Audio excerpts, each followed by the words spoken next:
Hello dear friends, कैसे हैं आप सब लोग। काफ़ी दिनों बाद मैं एक क्लास लेकर आया हूँ। लेकिन एक क्लास जो है बहुत इंपॉर्टेंट है। सभी एग्ज़ाम्स में आजकल इसको लेकर काफ़ी क्वेश्चंस पूछे जा रहे हैं। मॉडर्निटी को लेकर सवाल न केवल एंटी नेट में बल्कि असिस्टेंट प्रोफेसर्स के लिए जो एग्ज़ाम होते हैं, चाहे आरपीएससी का एग्ज़ाम हो, चाहे यूपीपीएससी का एग्ज़ाम हो, चाहे एग्ज़ाम बीपीएससी का हो या फिर किसी और institution like Jawaharlal Nehru university, इनके एंट्रेंस हो, पीएचडी एंट्रेंस हो, उन सब में मॉडर्निटी और पोस्ट मॉडर्निटी बहुत हिट टॉपिक है। हालांकि मॉडर्निटी को काफ़ी लोगों ने यूट्यूब पे पढ़ाया हुआ है, मैंने देखा है। बट ये जो क्लास है, इसकी खासियत ये है कि न केवल ये इन्फॉर्मेटिव है बल्कि साथ साथ में वेरी वेरी सिंपल वे में मैं आपको समझा रहा हूँ। बहुत सिंपल में आप इसको अच्छे से समझ पाएंगे। ठीक है। और वो चीज़ें जो कि बहुत रिलेवेंट नहीं है उनको मैंने हटाने की कोशिश करी है, और जो रिलेवेंट थिंग्स है उन्हीं को मैंने इस क्लास में डालने की कोशिश करी है। चलिए देखते हैं। तो मॉडर्निटी क्या है, आधुनिकता क्या है, आधुनिकता से आप क्या समझते हैं। जो आप सोचते होंगे आधुनिकता का मतलब आप देखते हैं आधुनिक विचारों से समझते होंगे, या नई जो टेक्नोलॉजी है, नया जो पहनावा है, नया जो खान पान है, नया जो फ्रीडम लोगों को मिलता है, उनसे आप देखते होंगे। बट ये आपका कॉमन पर्सपेक्टिव है। अगर हम मॉडर्निटी को की थ्योरी को ढंग से समझे तो कई सारी थ्योरीज इसके लिए काम करती है। कई सारी विचारधाराएं अपने अपने अकॉर्डिंग मॉडर्निटी को डिस्क्राइब करती है। लाइक जैसे हम फर्स्ट थ्योरी देख रहे हैं, एनलाइटमेंट थ्योरी क्या कहती है। मतलब ये वो थ्योरी है जिसमें आपने देखा होगा, जब आप हिस्ट्री पढ़ते हैं तो एक टाइम था जब पुनर्जागरण का टाइम था। और पुनर्जागरण एक्चुअल में था क्या, पुनर्जागरण एक्चुअल में ये था कि लोग धर्म से हट कर भी सोचना शुरू किया था। लोगों ने धर्म की जगह पे तर्क को इम्पोर्टेंस देना शुरू किया था।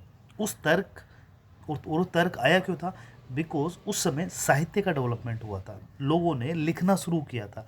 लोगों ने धर्म के खिलाफ और विवेकशील होकर, या यूँ को धर्म में भी विवेक को दिखाकर प्रेजेंट किया था। इससे लोगों ने क्या करा था, जो सेट जो सब कुछ था ना, ऐसा लगता था कि सब कुछ भगवान ने किया है, जो हो रहा है वो भगवान की वजह से हो रहा है, उससे हटकर लोगों ने सोचना शुरू किया। नए नए आविष्कार हुए।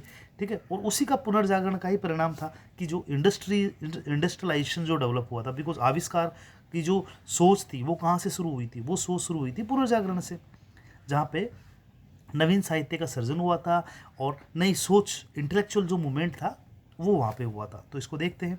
ये जो मूवमेंट है ये 1680 से शुरू होता है और 1789 मतलब फ्रांसिस रिवॉल्यूशन 1789 में क्या हुआ था, फ्रांस की क्रांति हुई थी। तो वहाँ तक इसको इस फेज को माना जाता है। तो enlightenment means intellectual movement primarily in France and Britain. Britain और फ्रांस में ये शुरू हुआ था और धीरे धीरे पूरी दुनिया में ये फैल गया था। ठीक है। और इस मूवमेंट का जो केंद्रीय तर्क वो क्या था, सेंट्रल जो थिंक थी वो क्या थी, वो था तर्क, रीजन। आप पूछते हो, आप कारण पूछते हो चीज़ों को लेकर, क्यों भाई ऐसा क्यों हुआ, और इसी की खोज में ये सारा मूवमेंट हुआ है। अब एक बुक मैंने इसमें लिखी है, न्यूटन की किताब का नाम प्रिंसिपल ऑफ मैथमेटिक्स, 1636 में किताब इन्होंने पब्लिश करवाई थी। इस बुक ने पहली बार ये दिखाया था कि सत्य को जानने का एक ही आधार है, वो है विज्ञान। और इन्होंने धर्म को संदेह की दृष्टि से देखा। मतलब न्यूटन ने सबसे पहले ये बताया कि विज्ञान का इंपॉर्टेंस है, विज्ञान को समझो, धर्म से अपना ध्यान हटाओ या कम करो। ठीक है। ये तत्व मीमांसा को अस्वीकार करके आधुनिकता को प्रस्तावित करता है। ठीक है। मतलब तत्व मीमांसा का मतलब वो चीज़ें जो कि सुपर नेचुरल है उनको अस्वीकार करता है, और मॉडर्निज्म को ये प्रस्तावित करता है। मीन्स ये सत्य को जानने के लिए विज्ञान का सहारा लेने की बात करता है।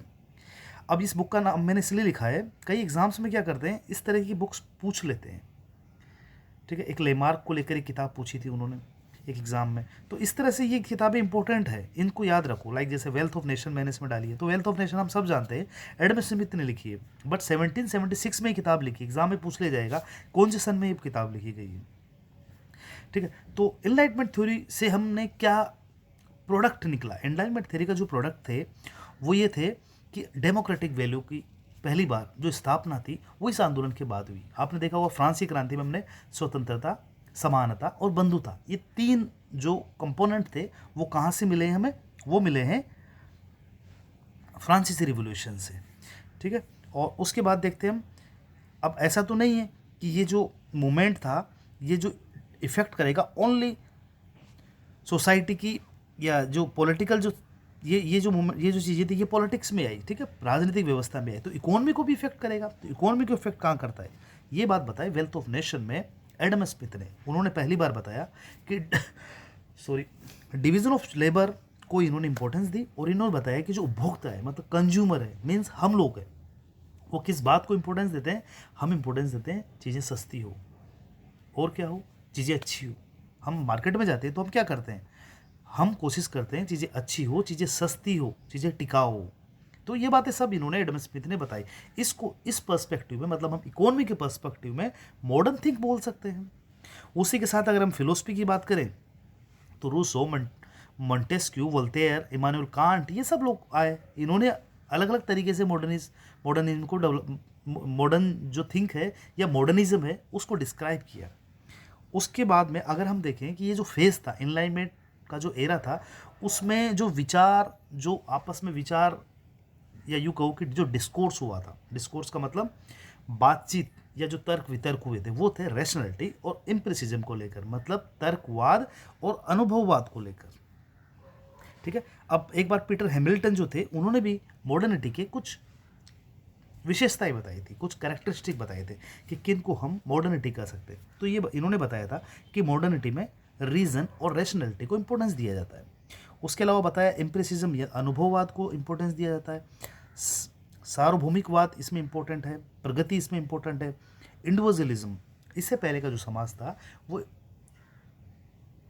इंडिविजुअलिज्म मतलब व्यक्तिवाद को लेकर, व्यक्तिवाद को महत्व नहीं देता था। आप आज भी हमारे सोसाइटी में अगर जैसा आपने देखा होगा 20 साल पहले, 30 साल पहले देखो, परिवारों में व्यक्ति का इंपॉर्टेंस नहीं था, वहाँ पे सब लोगों का इंपॉर्टेंस था, परिवार का इंपॉर्टेंस था।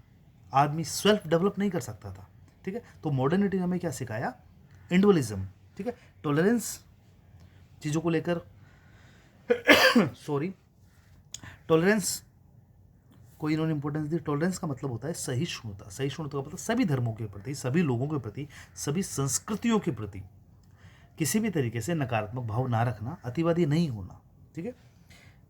और इसमें क्या था, इंपॉर्टेंट कंपोनेंट वो था freedom, uniformity in human nature and secularism. Secularism का मतलब धर्मनिरपेक्षता हुआ, धर्म को लेकर अपने धर्म को ज़्यादा ऊंचा ना समझना, दूसरों को लो ना समझना, लगभग सभी समाज जो समाज धर्म है उनका सम्मान करना और अपने धर्म का भी सम्मान करना, ठीक है, दैट्स सेकुलरिज्म।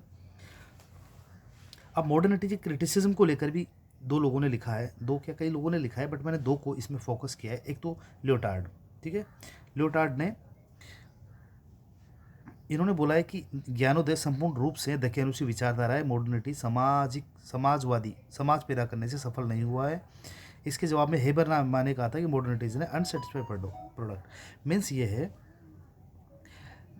ल्यूतार्ड कह रहे हैं कि देखो मॉडर्निटी के लेकर जो हमने सोचा था ना कि ये इस तरह से चीज़ें होगी और समाजवादी की तरफ बढ़ेगा पूंजीवाद के बाद में, पार्टी ये कह रहा है ऐसा कुछ नहीं हुआ है।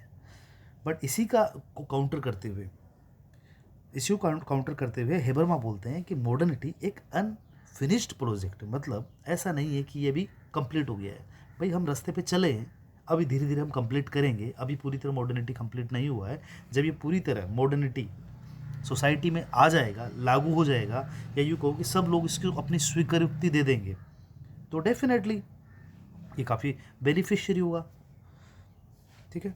स्टुअर्ट हॉल ने कहा था कि पहली बार इस युग में दार्शनिकों ने ईश्वर से पिंड छुड़ाया। इन्होंने कहा था कि ऐसा कुछ नहीं है कि मॉडर्निटी से हमें नुकसान हो रहा है या ये अपने प्रोजेक्ट को पूरा नहीं कर पा रहा है, ये जो इन्होंने बोला था वो पूरा नहीं हुआ है।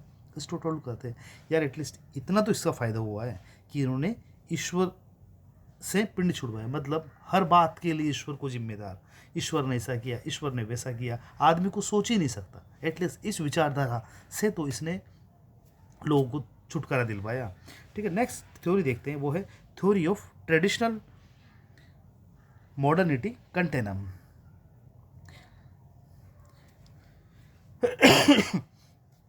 सॉरी, तो नेक्स्ट थ्योरी जो है वो है theory of traditional modernity continuum, मतलब परंपरा और जो आधुनिकता है उसकी निरंतरता वाली थ्योरी। ये मानते हैं, देखो इसको सीधा सा समझना होगा, ये कहते हैं कि ये कोई अलग अलग चीज़ें नहीं है, जो परंपरा थी उसी में धीरे धीरे बदलाव होता गया और हम मॉडर्निटी की तरफ आ गए। मतलब ये कहना चाहते हैं कि इन दोनों विचारधाराओं या दोनों समाजों में कोई गैप नहीं है, ये कंटिन्यूटी में है। ठीक है, ये बोलते हैं कि सब जब ट्रेडिशनल सोसाइटी थी उसमें क्या था, राज्य और जो धर्म था उसके बीच में रिलेशन था। क्या था, दोनों मिलके काम करते थे। उसके बाद में साइंस आई और साइंस ने इस रिलेशन को ब्रेक कर दिया, और ब्रेक करने के बाद में क्या हुआ, रैशनैलिटी और पॉजिटिविज्म जो थिंकिंग है वो डेवलप हुई, वो पॉपुलर हुई, वो लोगों ने स्वीकार किया उनको, और समाज में वो बढ़ी। ठीक है, धीरे धीरे क्या हुआ, डिस्कवरी शुरू हुई, अलग अलग आविष्कार शुरू हुए। इसमें स्टीम इंजन का आविष्कार आपने काफ़ी सुना होगा। सबसे पहले यही वो आविष्कार थे जिनसे धीरे धीरे अगर हम देखें तो इंडस्ट्रियलाइजेशन जो है उसकी नींव यहीं से पड़ी। ठीक है, due to first world war increase migration to cities. First world war में क्या हुआ था, बहुत ज़्यादा लोगों ने माइग्रेशन किया सिटीज़ की तरफ। ठीक है, इस ऐतिहासिक स्थानांतरण ने एक और परंपराओं को करारा जवाब दिया। मतलब जो लोग टाउन में या छोटे छोटे जो गांव थे उनमें रहते थे, वहाँ से वो लोग शिफ्ट किए कहाँ पे, शहरों की तरफ। और इसी से ये बोलते हैं कि आधुनिकता की जो विकास है ना, उसकी नींव यहीं से रखी जाती है। और इस प्रक्रिया को कई विद्वानों ने कैसे देखा है, कंटिन्यूम के रूप में, मतलब कंटिन्यूटी के रूप में। सामाजिक जो घटनाएं थी उन्हीं के परिणामों के फलस्वरूप चीज़ें कंटिन्यूटी में परंपरा से आधुनिकता की ओर गई है। और ऐसा मानने वाले लोग कौन है, टोनीस है, दरखाइम है, वेबर है, कार्ल मार्क्स है। ठीक है, और वहाँ जो शहर है, शहर बसने के बाद क्या हुआ, कैपिटलिज्म डेवलप हुआ। भाई लोग आए हैं तो मार्केट डेवलप हुए, लोगों की अलग अलग नीड थी वहाँ पे, तो उसके अकॉर्डिंग मार्केट डेवलप होते गए। ठीक है, वहाँ कैपिटलिज्म डेवलप हुआ और इंडस्ट्रियलाइजेशन डेवलप हुआ। अब लोगों की जो डिमांड है, लोगों की जो मांग है, तो वहाँ सर्विसेज एंड गुड्स वो कहाँ से मिलेगी, वो तो इंडस्ट्रीज से मिलेगी, तो इंडस्ट्रियलाइजेशन डेवलप हुआ। एक जो राज्य था, राज्य तंत्र ने अपने आप में बदलाव किया, चेंजेस किया, और क्या किया, डेमोक्रेटिक सिस्टम लाए वो लोग। डेमोक्रेटिक सिस्टम का मतलब लोगों के द्वारा, लोगों के लिए, लोगों का शासन। ठीक है, जैसा कि अब्राहम लिंकन और इन लोगों ने कहा था। गेमाइनसाफ्ट और गेसलसाफ्ट काफ़ी पढ़ा होगा, टोनीज ने इस कॉन्सेप्ट दिया था। उन्होंने बताया था प्री इंडस्ट्रियल सोसाइटी और मॉडर्न सोसाइटी दोनों के बीच में एक कंटिन्यूटी को उन्होंने देखा था। उन्होंने बताया था, जैसे गेमाइनसाफ्ट क्या था, गेमाइनसाफ्ट को उन्होंने एक समुदाय या परंपरा का जो समाज था उसमें बताया, उसको बताया था। ठीक है, गेमाइनसाफ्ट। और गेसलसाफ्ट को उन्होंने माना था जो आधुनिक समाज है उसको उन्होंने गेसलसाफ्ट कहा था, और इसको उन्होंने कंटिन्यूटी के रूप में देखा था। अब उसके कैरेक्टरिस्टिक जो गेमाइनसाफ्ट के होंगे वो क्या होंगे, समुदाय वाले कैरेक्टरिस्टिक होंगे, वी फीलिंग होगी, और ठीक है उसके अंदर व्यक्तिवादिता नहीं होगी, संबंध होंगे वो अनौपचारिक होंगे। ठीक है, इस तरह से चीज़ें इन्होंने बताया। और वही चीज़ें अगर हम इस समाज में देखेंगे, आधुनिक समाज में, तो वो बदल जाएगी। आधुनिक समाज में क्या होगा, इसमें व्यक्तिवादिता होगी, ठीक है, शहरीकरण होगा, इंडस्ट्रियलाइजेशन होगा, कैपिटलिज्म होगा, जो एग्रीकल्चर है उसका इंपॉर्टेंस कम हो जाएगा, वो सब चीज़ें होगी। इन्होंने अपने अध्ययनों में ये स्थापित किया कि औद्योगिकीकरण तथा शहरीकरण ने समुदाय को आधुनिकता की ओर बढ़ाया है। अच्छा, दूसरी बात है, नेक्स्ट देखो, मैकेनिकल एंड ऑर्गेनिक सॉलिडिटी। जो बात इन्होंने कही है उसी बात को थोड़े अलग फॉर्म में डिवीजन ऑफ लेबर जो बुक थी 1893 में जो लिखी थी दरखाइम ने, उसमें मैकेनिकल और ऑर्गेनिक जो सोसाइटी है उसमें बांट कर इन्होंने दिखाया। तो मैकेनिकल सोसाइटी को क्या था, मैकेनिकल सोसाइटी का मतलब हो गया परंपरागत समाज। परंपरागत समाज को की तीन विशेषताएं इन्होंने बताई थी, एक तो कलेक्टिव कंसिस्टेंस, तीसरे रिप्रेसिव लॉ और एथिकल कोड। ठीक है, और ऑर्गेनिक सोसाइटी मतलब जो सावयवी समाज, मीन्स आधुनिक समाज। आधुनिक समाज में क्या बताया इन्होंने, कॉन्ट्रैक्ट सिस्टम होगा, डेवलप डिवीजन ऑफ लेबर होगा, increase moral density in population. इसको थोड़ा याद रखना, बिकॉज जो डेंसिटी ऑफ पॉपुलेशन बढ़ने के साथ साथ इन्होंने बोला था कि ऑर्गेनिक सोसाइटी के अंदर मोरल भी बढ़ेगा, मोरल वैल्यूज़ बढ़ेगी, मोरल लेवल बढ़ेगा लोगों का। ठीक है, नेक्स्ट है रॉबर्ट रेडफील्ड। रॉबर्ट रेडफील्ड ने भी देखो आधुनिकता के बारे में क्या बोला है। इन्होंने स्टडी करी कहाँ पे की, मैक्सिको में टेपोजलान जो विलेज था, 1930 में स्टडी करी थी। आपको ये भी याद रखना है कि इसकी री स्टडी हुई थी 1951 में ऑस्कर लेविस के द्वारा, और इन्होंने उसमें स्टडी करते हुए एक कंटिन्यूटी को देखा, किस तरह से परंपरागत समाज एक कंटिन्यू फॉर्म में डेवलप होते हुए आधुनिक समाज की ओर डेवलप होता है। ठीक है। सबसे पहले इन्होंने फोक समाज या जो फोक सोसाइटी के बारे में बताया। लोक समाज का मतलब बहुत परंपरागत समाज, ऐसा समाज जो काफ़ी पिछड़ा हुआ है, उसके बारे में बात करी। फिर धीरे धीरे इन्होंने, या यूँ कहो कि ग्रामीण समाज कह सकते हो आप लोक समाज को। उसके बाद धीरे धीरे इन्होंने फोक अर्बन कंटिन्यूम की बात करी, किस तरह से जो लोक समाज है उसके साथ में अर्बन समाज के बीच में कंटिन्यूटी डेवलप होती है। उसके बाद में पीजन सोसाइटी के बारे में बताया इन्होंने, और अर्बन सोसाइटी के बारे में इन्होंने बताया। अच्छा, आपको याद होना चाहिए ये कौन सी बुक में इन्होंने किया था। बुक थी इनकी पीजेंट सोसाइटी एंड कल्चर, 1956 में एक बुक पब्लिश हुई थी। इन्होंने जो वर्क किया था वो 1930 में किया था। और याद रख लेना आप, इनकी बुक थी पीजेंट सोसाइटी, क्या थी, peasant society and culture, peasant society and culture, आप याद रख लेना, ठीक है। वहीं पे लिटिल एंड ग्रेट ट्रेडिशन की बात ये करता है। लिटिल ग्रेट ट्रेडिशन और ग्रेट ट्रेडिशन का कॉन्सेप्ट किसने दिया था, रॉबर्ट रेडफील्ड ने। और इनकी एक बुक और थी the primitive world and it's transformation, ये भी याद रखना। फोक कल्चर ऑफ युकाटन, ये इनकी दूसरी बुक थी, ठीक है। नेक्स्ट चलते हैं, वेबर क्या बोलते हैं। वेबर आधुनिकता के बारे में अपने विचार कैसे रखते हैं। तो देखो वेबर ने क्या बोला था। वेबर ने एक्चुअल में इनका जो सोच था वो था टोटल रैशनैलिटी। ये तार्किकवाद पर बहुत ज़्यादा बल देते थे, और इसी को आधुनिकता का मेन कंपोनेंट ये बताते हैं, ठीक है। तो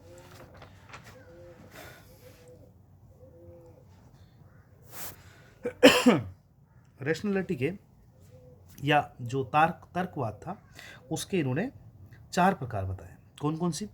अच्छा, ये बहुत ध्यान से पढ़ना आप, इसको काफ़ी इंपॉर्टेंट है, जो बुक्स में कई बार लिखा नहीं होता है।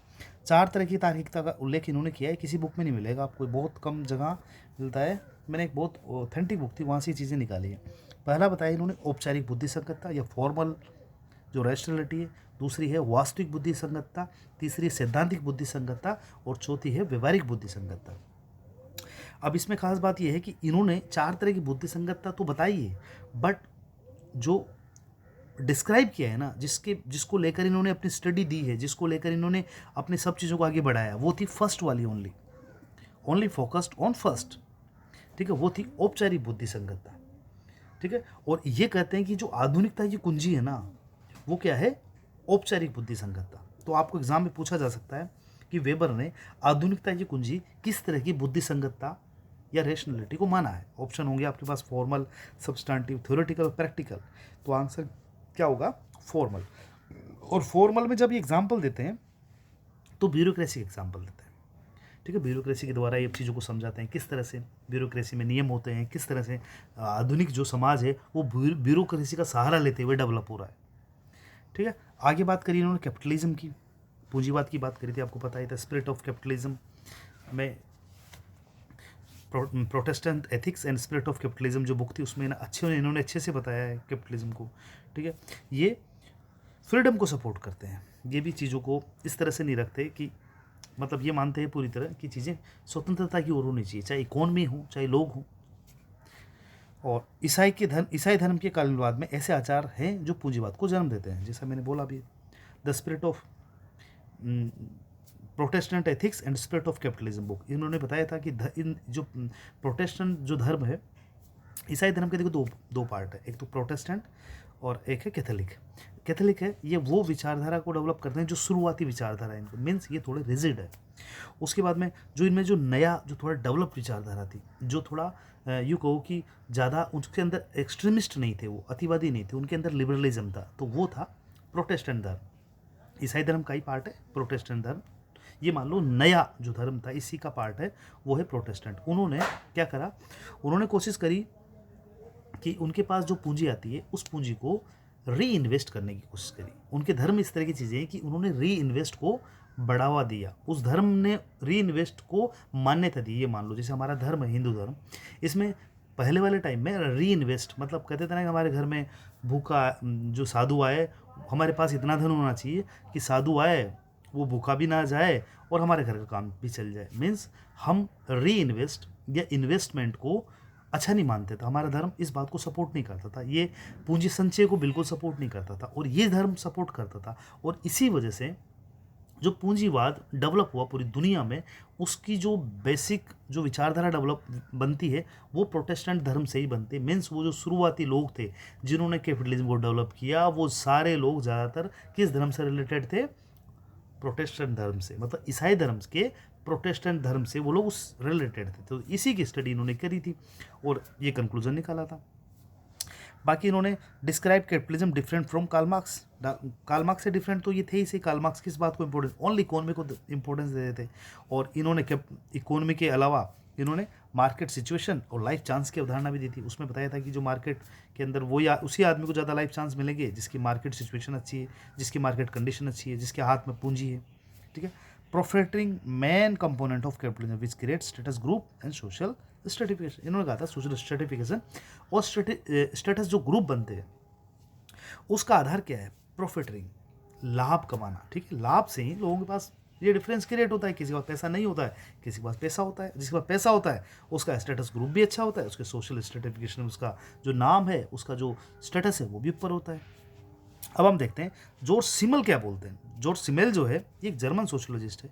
जॉर्ज सिमेल ने जो आइडियोलॉजी दी है वो बहुत डिफरेंट है आधुनिकता को लेकर। जो इन्होंने बोला है ये काफ़ी डिफरेंट बोला है, इनको भी याद रखने की ज़रूरत है। बुक थी इनकी फिलोसफी ऑफ मनी। इन्होंने बोला है, देखो इन्होंने ना कोई इकोनॉमी का सहारा लिया, ना इन्होंने इकोनॉमी का तो खैर सहारा लिया इन्होंने, बट उस तरह से नहीं था कि पूरी तरह डिसाइडिंग है कि इसी वजह से ये सब चीज़ें हो रही है या ये इसका मेन कंपोनेंट है। Describe modernity in context of cities and money.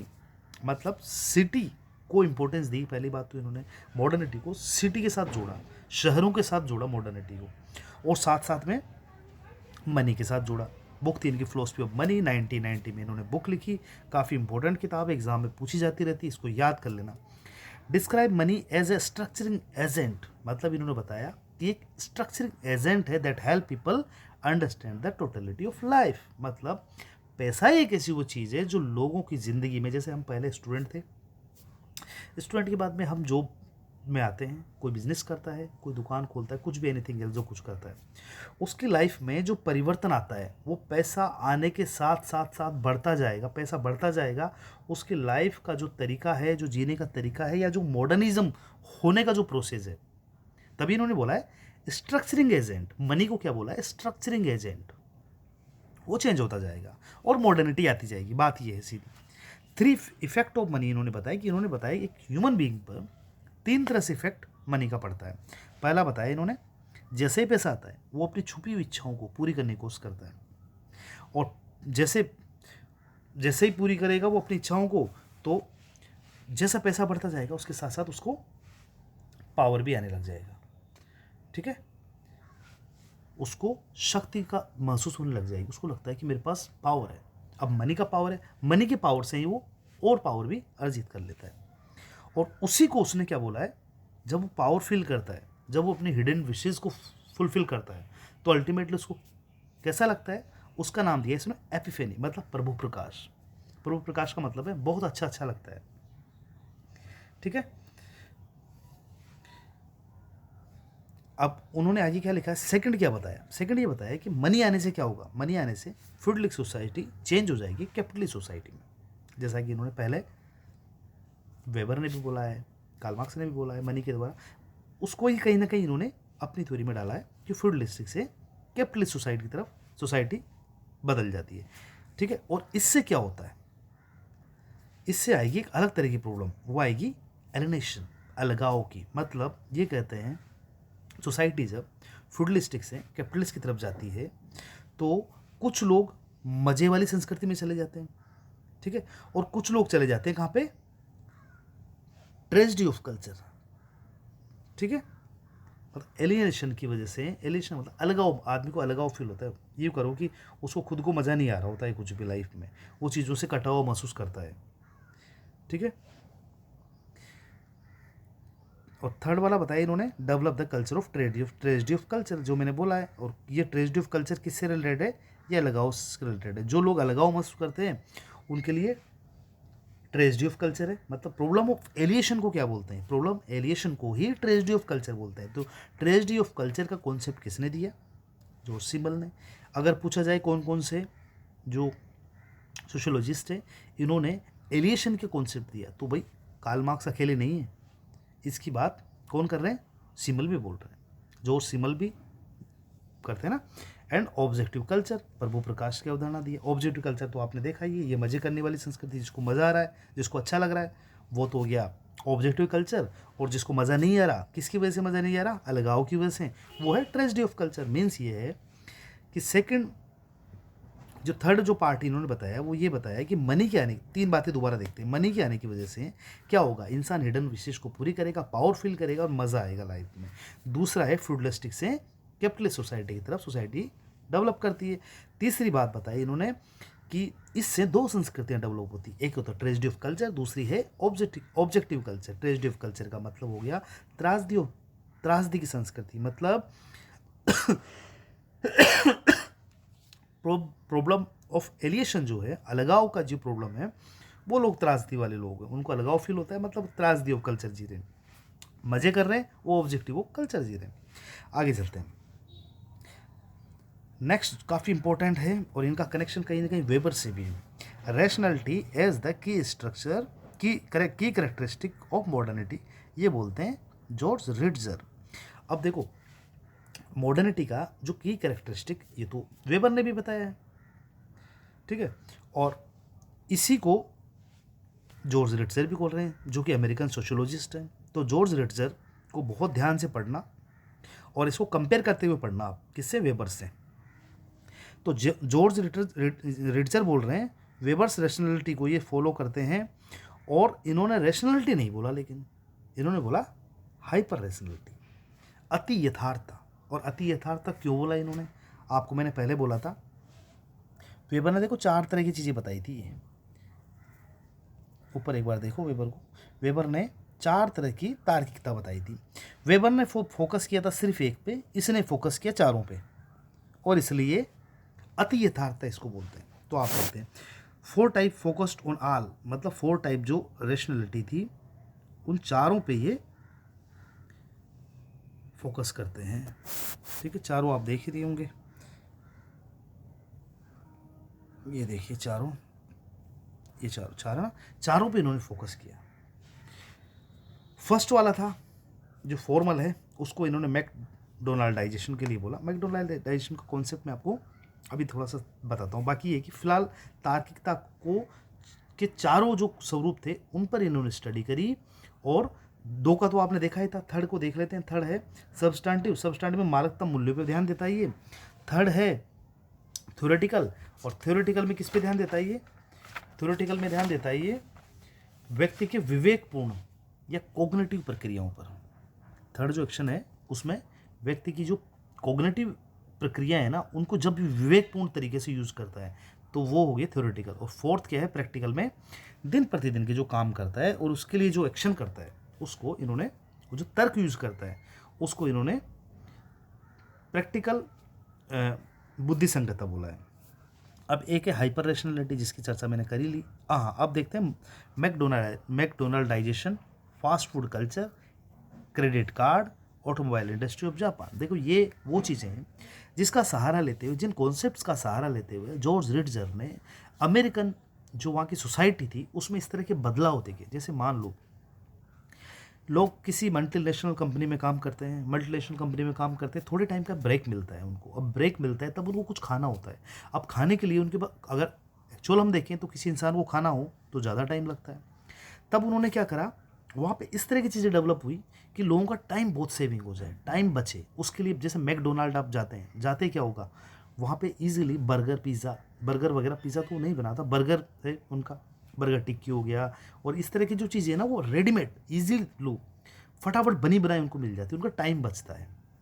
तो इस तरह की जो संस्कृति है, लाइक फास्ट फूड कल्चर हो गया। क्रेडिट कार्ड में क्या होता है, बहुत ईजिली आप अपनी लाइफ को अपने तरीके से, अपनी जब नीड हो तब यूज़ कर सकते हैं। आज आपके पास पैसा नहीं तो क्या हुआ, आप उसको आने वाले टाइम में बाद में पैसा दे देना, अभी आप पूरा पैसा उस क्रेडिट कार्ड से पे कर सकते हो, उसको इवन उसको ईएमआई में कन्वर्ट कर सकते हो। It is very easy, 0 EMI में आप कन्वर्ट कर सकते हो। तो ये क्या है, आपका समय बच रहा है, आपका पैसा बच रहा है, आपको सुविधा मिल रही है और बहुत ईजी तरीके से मिल रही है।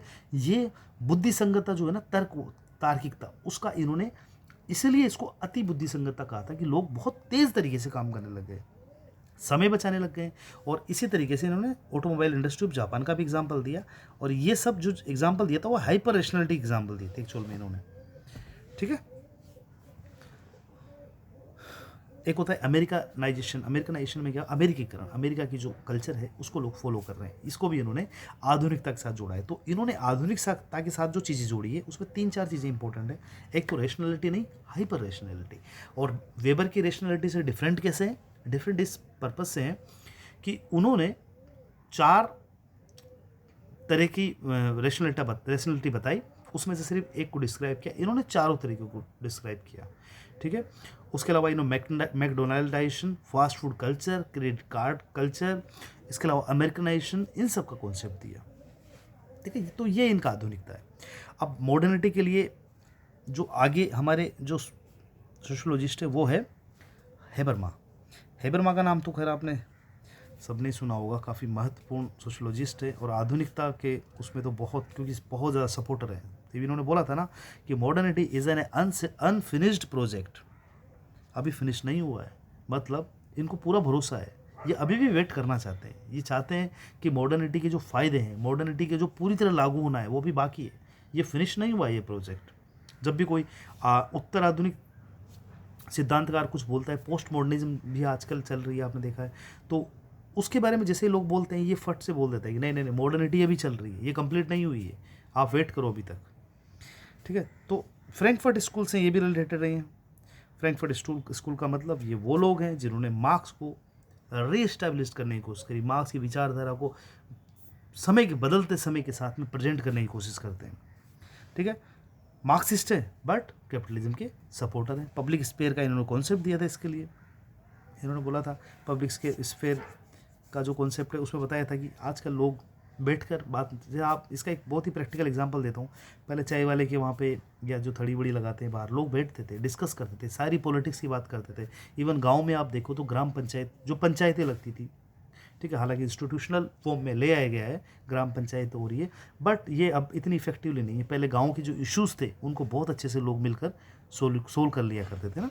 तो ये कह रहे हैं कि जो पब्लिक स्फीयर है उनकी कमी हो गई है, पब्लिक स्फीयर खत्म होते जा रहे हैं। ठीक है, पोस्ट मॉडर्निज्म को तो ये डेफिनेटली सपोर्ट नहीं करते, ये बिल्कुल नहीं मानते कि पोस्ट मॉडर्निज्म है। इन्होंने कहा है मॉडर्निज्म भी अभी तक पूरी तरह पूरा नहीं हुआ है, मॉडर्निज्म का प्रोजेक्ट। ठीक है, नेक्स्ट देखते हैं, modern society is a risk society. ये जो सेंटेंस है ये लिखा था किसने? उल्ड्रिच बेक। ये भी काफ़ी महत्वपूर्ण सोशोलॉजिस्ट है और जर्मन है। रिस्क सोसाइटी की जो बुक थी इस नाम से इन्होंने 1992 में पब्लिश करवाई थी। इन्होंने बताया था कि औद्योगिक समाज मौत की सैया पर पड़ा है और आज की आधुनिकता अपनी दूसरी अवस्था में पहुंच गई है। Second stage of modernity. Second stage of modernity की बात कौन करते हैं? ये करते हैं Ulrich Beck. Risk society, Ulrich Beck. Second stage of modernity कौन वो करते हैं? Ulrich bake. 3 तरह के रिस्क की बात करी इन्होंने आधुनिक समाज में। किस तरह का? मैन्युफैक्चर्ड रिस्क, हेल्थ रिस्क और इनइक्वलिटी बाय कैपिटलिज्म। इन 3 तरह की रिस्क की बात करिए। मैन्युफैक्चर रिस्क का मतलब जब आप कंपनीज में काम करते हो तो उसके अपने रिस्क है। हेल्थ रिस्क, जब आप फैक्ट्रीज में इनमें काम करते हो तो हेल्थ को लेकर रिस्क है। लाइक जैसे आज आप शहरों में देख रहे हैं, शहरों में जो पोल्यूशन है वो भी अपने आप में एक हेल्थ को लेकर रिस्क है। तो ये किसका वो है? ये मॉडर्निटी की वजह से आया हुआ रिस्क है इनके अकॉर्डिंग। इनइक्वलिटी होती है इसके अंदर। कैपिटलिज्म में क्या होता है? कुछ लोगों के पास बहुत पैसा होता है, कुछ के पास बहुत कम होता है। तो ये भी आप देखते हैं। ठीक है, रिफ्लेक्सिव सोसाइटी के बारे में इन्होंने बताया। ये भी रिफ्लेक्सिव सोसाइटी का जो कॉन्सेप्ट है ये भी देखा जाए तो किनका है? उल्ड्रिच बेक का। व्यक्ति का इंडिविजुअलाइजेशन होने लगा है, व्यक्ति समाज की परंपराओं से अपने आप को मुक्त समझने लगा है, स्वयं लेने लगा है। इंडिविजुअलाइजेशन की इस प्रक्रिया को बेक क्या बोलते हैं? रिफ्लेक्सिव या आत्मवाचकता बोलते हैं। बेक का तर्क है कि आधुनिकता के लक्षण स्वयं व्यक्ति द्वारा प्रतिपादित होते हैं। जोखिम का संबंध इन्होंने वर्ग से नहीं माना है। मतलब ऐसा नहीं कहा है इन्होंने इस वर्ग में जोखिम कम है, इसमें ज़्यादा है। सभी वर्गों में अपने अपने तरीके के रिस्क है, अपने अपने तरीके के जोखिम है। आगे देखते हैं जिगमंड बोमन। जिगमंड बोमन क्या बोलते हैं मॉडर्निटी के बारे में? जिगमंड बोमन कहते हैं मॉडर्निटी एंड हॉलोकास्ट। मतलब ये कह रहे हैं भैया ये जो मॉडल है ना मॉडर्निटी का, ये तो विध्वंसक मॉडल है। विध्वंसक मतलब बड़ा खतरनाक है, लोगों के लिए बड़ा नुकसानदायक है। ठीक है, बुक 3 की modernity and the Holocaust. Bauman discussed about second world war, मतलब देखो ये वो व्यक्ति हैं, यूँ कहो कि ये यहूदी है, ठीक है, और ये हिटलर का टाइम के जर्मन की बात चल रही है, जब नाजी जो लोग थे वो यहूदियों को मार रहे थे, वहाँ से भगा रहे थे। और जब न, एक तरह से जो हिटलर था वो नाजी का सेना नायक था, बट वहाँ की जो ब्यूरोक्रेसी थी वो भी इस चीज़ को, उनके जो टारगेट थे उनको पूरा करने में उसकी मदद कर रही थी। मतलब ये कह रहा है यार कोई विवेक ही नहीं था उन लोगों के अंदर। क्या वो अकेले आदमी विवेक नहीं था, उससे क्या होता है, वो सारा जो तंत्र था वो भी इसी में लगा हुआ था। मतलब ये मॉडर्निटी के बारे में बोलते हैं कि इसमें विवेक नहीं है, ये किसी काम की नहीं है, ठीक है। तो देखो इसके बारे में क्या क्या लाइन लिखते हैं। Bauman discuss about second world war, Nazi government and bureaucracy, जैसा इन्होंने बोला है सेकेंड वर्ल्ड वार के बाद में किस तरह से लोगों में ब्रूटिलिटी आ गई थी। लोगों ने जो राजतंत्र थे या जो गवर्नमेंट्स थी उन्होंने क्या करा था, उन्होंने वहाँ की जो ब्यूरोक्रेसी थी उन्होंने भी पूरी तरह से जो ब्रूटिलिटी थी उसको सपोर्ट किया था। तो किस तरह का मॉडर्निज्म भाई, तभी इन्होंने बोला था कि मॉडर्निटी इज ए होलोकास्ट, मतलब एक विध्वंसक मॉडल है भाई ये। तो discuss about brutality in modern society specially in Germany specially ये बात करते हैं, ठीक है। नेक्स्ट चलते हैं। बोमन कहते हैं आधुनिकता का एक बहुत बड़ा लक्षण नैतिकता का अभाव है। नैतिकता का अभाव, बोमन कहते हैं अधिकारी तंत्र ने बुद्धि संगतता की लक्ष्य की पूर्ति में बुद्धि संगत सेवाएं अर्पित कर दी है। मतलब ये कह रहे हैं, बोमन कहते हैं अधिकारी तंत्र ने अबुद्धि संगत लक्ष्य की पूर्ति, मतलब अबुद्धि संगत लक्ष्य किसका, अबुद्धि संगत लक्ष्य था भाई उनका, जो हिटलर था उनका लक्ष्य क्या था, उनका लक्ष्य था यहूदियों को मारना। ये बुद्धि संगत कैसे हो सकता है। और अधिकारी तंत्र ने क्या किया था, अपनी बुद्धि संगत जो सेवाएं थी ना उनको भी उन्होंने इसके साथ में सपोर्ट कर दिया था, ठीक है। अब देखते हैं एंथनी गिडेंस क्या बोलते हैं। एंथनी गिडेंस देखो बहुत इंपॉर्टेंट थिंकर है जिन्होंने मॉडर्निटी के बारे में बोला, लिखा, और इनको बहुत अच्छे से समझने की ज़रूरत है। इवन हर जगह मिलेंगे आपको, ये पोस्ट मॉडर्निज्म में मिलेंगे, बट उसमें काफ़ी कम लिखा है इन्होंने। मॉडर्निटी इनका मेन एरिया है जहाँ पे इन्होंने लिखा है। हालांकि इन्होंने बहुत सारी बातें, बहुत सारी चीज़ें दी है, बट हम जो भी पढ़ रहे हैं एंथनी गिडेंस के बारे में वो ओनली मॉडर्निटी को फोकस करके पढ़ेंगे। तो मॉडर्निटी के लिए कहते हैं कि modern society is a runway world society. ये रनवे वर्ल्ड सोसाइटी भगोड़ा समाज है, भागता ही रहता है, रुकता ही नहीं है, ठीक है। Giddens theory of modernity is different. He connect modernity to capitalism, he not connect modernity to capitalism. देखो ना तो ये कैपिटलिज्म से कनेक्ट करते हैं ना ये लिबरलिज्म से कनेक्ट करते हैं। ये मल्टी डायमेंशनल है, मतलब मॉडर्निटी को मल्टी डायमेंशनल फॉर्म में ये बताते हैं कि मॉडर्निटी मल्टी डायमेंशनल वे में है। इंस्पायर्ड किसके द्वारा, कार्ल मार्क्स के द्वारा इंस्पायर्ड है, ठीक है। समाज को क्लासिकल थ्योरी से विदा लेना चाहिए था। कार्ल मार्क्स को सपोर्ट करते हैं, उनसे इंस्पायर्ड है, बट फिर भी ये कहते हैं कि जो क्लासिकल थ्योरीज है, लाइक वेबर की थ्योरी हो गई, लाइक मार्क्स की हो गई, ठीक है, दरखाइम की हो गई, पार्सन्स की हो गई, ये कौन है, ये क्लासिकल जो हमारे सिद्धांतकार है, इनकी थ्योरी से सॉरी विदा ले लेना चाहिए लोगों को, मतलब उनको ज़्यादा फॉलो नहीं करना चाहिए। मॉडर्निटी को समझने के लिए नए कंसेप्ट, नए एस्पेक्ट्स की ज़रूरत है।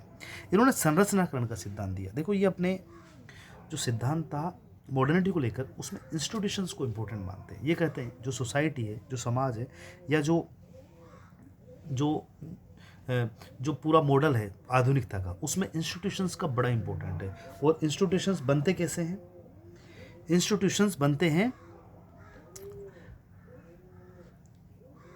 समाज में कोई भी संरचना प्रक्रिया हो सभी में परिवर्तन होता रहता है, ये जड़ नहीं है, सामाजिक सोशल प्रैक्टिस से संरचना बराबर गतिशील रहती। मतलब इंस्टीट्यूशंस बार बार सोशल प्रैक्टिस से बनते और बिगड़ते।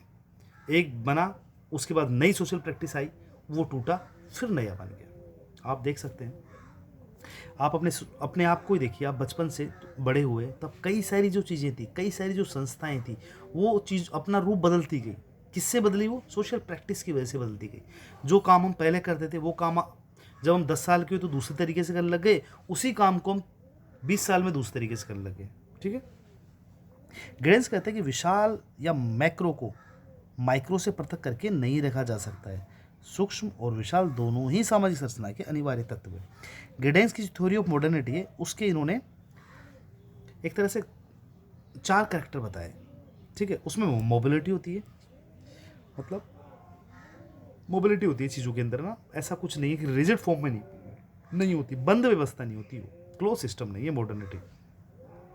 न्यू नेशन स्टेट समय समय पर नए राज्य का निर्माण होता रहता है, लाइक जैसे 2 वर्ल्ड वॉर हो गए, उसके बाद देखो कितनी चीज़ें बदली है, कितने नए नए राष्ट्र बने हैं, टेक्नोलॉजी का नया आगमन हुआ है, नए तरीके से चीज़ें बनी है, नई टेक्नोलॉजी आई है। फोर्थ इन्होंने बताया कमोडिटी। कमोडिटी का मतलब जो हर एक वस्तु है वो खरीदी और बेची जाने लायक बनती जा रही है इस सोसाइटी के अंदर। आप देख रहे होंगे कि कोई भी चीज़ जो ट्रेडिशनल रूप से जिसको लोग जनजातीय या जो ग्रामीण समाज था वो डेवलप करता था, आज वो चीज़ें खरीदी और बेची जाने लगी है। तो ये मॉडर्निटी की अपनी एक अलग विशेषता है। Factor which contribute in mobility, कौन कौन से ऐसे फैक्टर हैं जो मोबिलिटी को कंट्रीब्यूट करते हैं। नेक्स्ट जो फैक्टर बताए इन्होंने, पहला बताया, ये याद रखना आप, 6 फैक्टर इन्होंने बताए थे।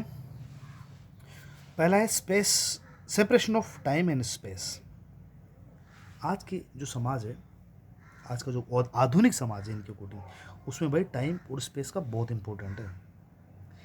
स्थान जो है ना वो अप्रासंगिक हो गया है। मतलब पहले लोग गांव में रहते थे, छोटे शहरों में रहते थे, परिवार में एक जगह रहते थे, तभी का परिवार बना हुआ रहता था। अब क्या है, कोई दिल्ली रह रहा है, कोई बॉम्बे रह रहा है, कोई कहीं रह रहा है, कोई कहीं रह रहा है, कोई विदेश में रह रहा है, बट फ़ोन के द्वारा, टेलीफोन के द्वारा वो लोग आपस में कनेक्टेड है। और जो फैमिली थी वो आज भी चीज़ें चल रही है, आज भी उसका इंस्टीट्यूशन चल रहा है। तो बहुत बड़ा इफेक्ट नहीं रहा है आज स्पेस, स्थान का कोई बहुत बड़ा स्पेस नहीं रहा है। टाइम जो है वो अभी, टाइम और स्पेस दोनों का स्टैंडर्डाइजेशन हो गया है। आज आप टाइम की बात करते हैं, स्टैंडर्डाइजेशन हो गया। इसका मतलब क्या है? स्टैंडर्डाइजेशन का मतलब, आपने दिन प्रतिदिन में लोगों को से बोलता हुआ सुना होगा, मेरे पास टाइम नहीं है, आप मुझे कॉल इस समय करना, मैं इस समय सोचता हूँ, मैं इस समय ऑफिस जाता हूँ। ये क्या है? टाइम का स्टैंडर्डाइजेशन है। आपसे बात करने के लिए लोगों को सोचना पड़ता है, या आपको सोचना पड़ता है कि मैं इस समय उसके पास फ़ोन करूँ या ना करूँ, उससे बात करूँ ना करूँ, उसके घर पर जाऊँ या ना जाऊँ। ठीक है। दूसरा करेक्टरिस्टिक जो इन्होंने बताया था होता है डिसेंडिंग, असन्निता। असन्निता किससे असन्निता? ठीक है। पहले देखो, इसको ढंग से समझना, पहले लोग किससे जुड़े हुए थे? रीति रिवाजों से, परंपराओं से जुड़े हुए थे। देखा होगा आपने, अक्सर लोग जो बाहर रहते थे वो दिवाली, होली, राखी और छोटे छोटे कई तरह के त्यौहार थे, उन पे लोग आते थे। अब धीरे धीरे उससे लोग असन्नित हो रहे, मतलब टूटते, या उनसे जुड़ाव जो था उससे कम होता जा रहा है। पहले उन्होंने राखी पे आना बंद किया, फिर धीरे धीरे वो होली पे आना बंद कर रहे हैं। अब ओनली एक त्यौहार है जिसपे लोग आते जाते, ज़्यादातर देखा गया है हिंदू धर्म में स्पेशली, वो है दिवाली। दिवाली पे लोग, दूर के लोग भी अपने घर पे आते हैं, मिलते हैं और फेस्टिवल को एंजॉय करते हैं। बट असन्निधता आ रही है, जो सन्निधता थी, लोगों में जुड़ाव था, चीज़ों से जुड़ाव था, वो पहले ज़्यादा था, रीति रिवाज, परंपरा, इनसे जुड़ाव था, वो अब कम हो रहा है। ठीक है। तो ये दूसरी विशेषता इन्होंने बताई थी। तीसरी विशेषता इन्होंने बताई है रिफ्लेक्सिविटी, या the reflexivity of modern society. Reflexivity क्या है? रिफ्लेक्सिविटी का मतलब है प्रतिबिंब समाज, प्रतिबिंब समाज, मतलब मास कम्युनिकेशन का जो यूज़ है। मास कम्युनिकेशन का यूज़ का मतलब, जैसे सिनेमा है, सिनेमा देखकर लोग बहुत मॉडर्न भी हो सकते हैं, बहुत ट्रेडिशनल भी हो सकते हैं। ठीक है। इन्होंने बोला ना रनवे वर्ड, इसलिए तो बोला इन्होंने कि किस साइड भाग रहा है भगोड़ा समाज है, पता ही नहीं है। कभी हमें राम सीता, या जो हमारी स्पिरिचुअल जितनी भी चीज़ें हैं, जितना भी हमारा जो आध्यात्मिक जो ग्रंथ है, उन पे आधारित कोई धारावाहिक या कोई सीरियल बना दिया जाता है, तो हम क्या सोचते हैं? हम उसके अकॉर्डिंग सोचने लग जाते हैं। हम अपने आप को ट्रेडिशनल बनाने की ओर सोचते हैं, हम कपड़ों को ट्रेडिशनल पहनने की सोचते हैं, और वहीं एकदम फैशनेबल चीज़ें हमें देखते हैं मूवीज़ में, जो नई नई जो मॉडर्न उस पर बनी हुई है, हम वैसा बनने की कोशिश करते हैं। ठीक है। तो ये क्या है? रिफ्लेक्सिविटी है। हम प्रतिबिंब को फॉलो करते हैं, हम देखते हैं वो जैसा दिखता है, हम वैसा ही फॉलो करने की कोशिश करते हैं। तीसरा है, इसमें इंस्टीट्यूशनल डायमेंशन है। मॉडर्निटी में क्या है? इंस्टीट्यूशनल डायमेंशन भी है। लाइक जैसे कैपिटलिज्म है, कैपिटलिज्म के लिए क्या है? मार्केट है। इंडस्ट्रियलाइजेशन जो है उसने डोमेस्टिक लाइफ को भी इफेक्ट किया है। एडमिनिस्ट्रेटिव पावर है। ठीक है। इन्होंने देखो मोबिलिटी के लिए इन्होंने इंस्टीट्यूशनल, 4 तरह के इंस्टीट्यूशन की बात करी, ये बहुत इंपॉर्टेंट है, एग्जाम में काफ़ी पूछा जाता है और कभी भी पूछा जा सकता है। पहला पूंजीवाद, दूसरा है औद्योगिकरण, तीसरा है अधिकारी, ये एडमिनिस्ट्रेटिव पावर, इसको क्या बोलेंगे? Bureaucracy, administrative power. ठीक है। राज्य का तंत्र है ये। तीसरा है मिलिट्री पावर। ठीक है।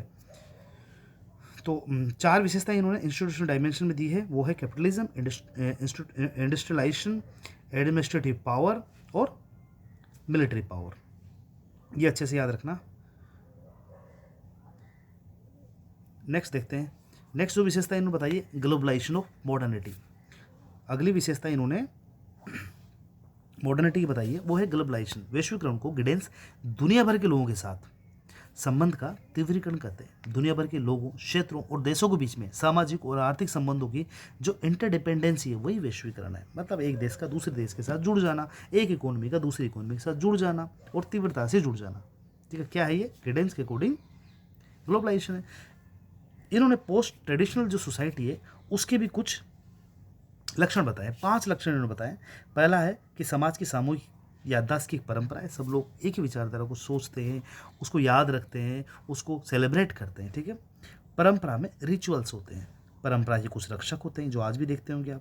परंपरा में नैतिकता होती है और परंपरा में किसी न किसी प्रकार का सैद्धांतिक सत्य भी छुपा होता है। तो आधुनिकता के साथ परंपराओं में भी लगातार परिवर्तन होता रहता है। गिडेंस मानते हैं आज का व्यक्ति अधिक स्वयं के हित में लगा है, वह अहंकारी है, आत्मद्रोही है, परंतु उसे परंपराओं की प्रासंगिकता पर प्रश्न पूछने होंगे, तब जाकर कहीं उसे आधुनिकता पर विश्वास पैदा होगा। बड़ी अच्छी बात कही इन्होंने और बड़ी सोचने योग्य बात भी कही है कि हम आधुनिक बनना चाहते हैं बट हम परंपराओं पर फिर भी सवाल नहीं कर पाते हैं। आज आप देखते होंगे जो कहानियाँ माइथोलॉजिकल जो हमारी बुक्स है उनमें जो बताई गई है, हम मतलब उस पर दिमाग लगाना भी नहीं चाहते, जो है उसी को यस कर देते हैं। देन हम आधुनिक कैसे हो जाएंगे? ठीक है। तो हमें जो उसकी प्रासंगिकता है ना, उसको क्वेश्चन मार्क करना होगा, तभी जाकर हम आधुनिक हो पाएंगे। तो ठीक है फ्रेंड्स, आज की क्लास में इतना ही। नेक्स्ट क्लास में मैं आपको इंडस्ट्रियलाइजेशन और पोस्ट इंडस्ट्रियलाइजेशन, इसमें फोर्डवाद, उत्तर फोर्डवाद, ये सब मैं आपको पढ़ाऊँगा। आज क्लास में इतना ही। Thank you very much. जल्दी दूसरी क्लास लेकर आएंगे।